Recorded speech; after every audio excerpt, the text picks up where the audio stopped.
Most people treat their bank account like a second job. Every Friday, it's the same routine. Log in, check the balance, move a little here, hope there's enough left for there. It's exhausting, it's manual, and it's prone to human error.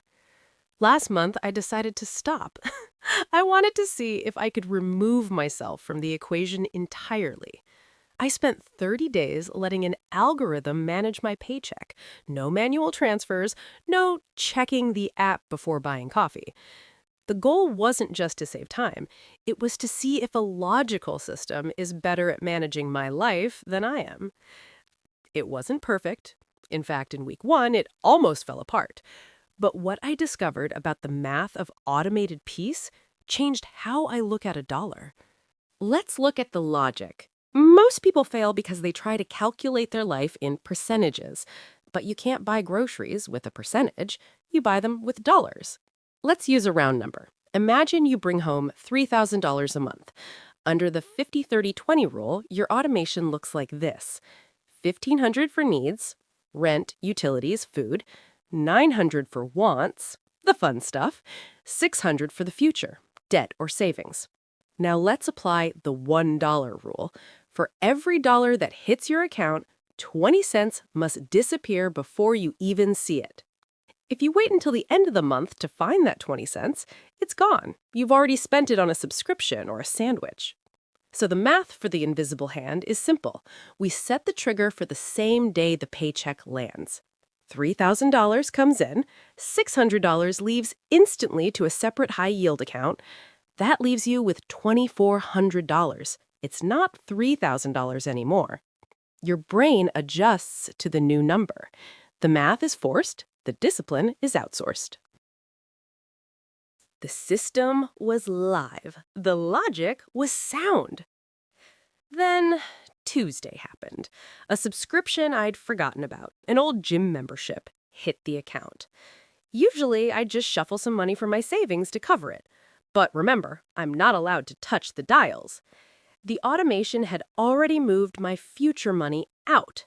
The remaining balance was spoken for by the rent. I felt a spike of genuine anxiety. It's a strange feeling when you realize your system is more disciplined than your reality. I was broke on paper, even though I had money in the vault. This is where most people quit. They see a low balance, they panic, and they turn the automation off. They go back to the manual shuffle. But the glitch wasn't a failure of the system, it was a failure of the buffer. I realized that to be truly hands-off, you need a margin for error. Because life isn't a spreadsheet. Life is messy. To fix the glitch, we need a safety floor. This is the simplest math you will ever do, but it's the most important. Take your fixed monthly costs. Let's say rent plus utilities plus insurance equals $1,600. Most people keep exactly $1,600 in that bills bucket. That is a mathematical trap. Instead, we apply the plus 100 rule. You need your fixed costs plus a $100 oops fund.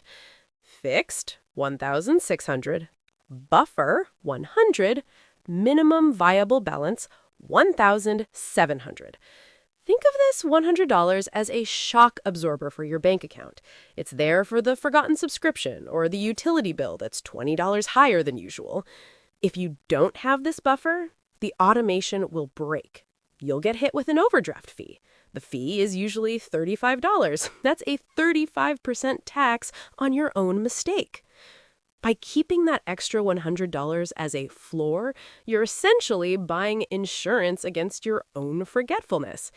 Logically, that $100 isn't spent. It just sits there, making sure the machine keeps humming. By day 15, something strange happened. The novelty wore off. Usually, this is the part of the month where I'd check in. I'd look at the app, feel a bit of stress, and try to optimize a few dollars. But there was nothing to optimize. The decisions had already been made by my past self. I noticed a shift in my behavior at the grocery store. When you know your savings are already gone, already safe, You spend differently. There's no guilt because the responsibility has been handled, but there's also no excess because the account balance is lower than I'm used to. It's a state of quiet wealth. Money stopped being a daily conversation in my head. It became background noise, like electricity or running water. You don't think about the pipes until they leak. And because I had that $100 buffer we talked about, the pipes weren't leaking. I was finally experiencing the difference between managing money and simply having it. Let's talk about why the end of the month is a lie. Most people say, I'll save whatever's left over. Mathematically, that number is almost always $0. Why? Because of Parkinson's law. Expenses rise to meet income. If you have $100 in your pocket, you find a $100 life. But let's look at the multiplier effect of automation. Imagine two people. Person A tries to save $300 on the 30th of the month. Person B automates $10 every single morning. By the end of the month, they both saved $300, but person B has a 100% success rate. The $10 is so small, they never feel the loss. It's the price of a burrito. When you automate $10 a day, you are making 30 winning decisions without lifting a finger. Person A has to make one giant, painful decision at the end of the month when they're tired. Logic dictates that the path of least resistance wins. By moving the money first, you aren't saving, you're just lowering your spendable ceiling.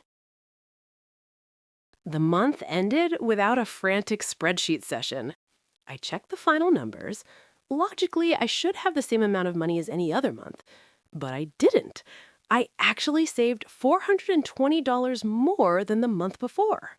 It wasn't because I earned more. It was because the invisible hand didn't have emotions. It didn't get tired on a Thursday night and decide to order expensive takeout. It didn't see a limited time sale and justify a splurge. The system just did exactly what I told it to do on day one. The emotional labor of being disciplined was gone. I spent a total of 12 minutes looking at my bank account this month. Usually that number is closer to 3 or 4 hours. That's time I got back for my health, my work, and my sleep. The final verdict? Automation isn't about being lazy. It's about being realistic. We are human. We are inconsistent, but a simple transfer rule is perfect every single time. If you're still moving money by hand, you're playing the game on hard mode. It's time to turn the machine on.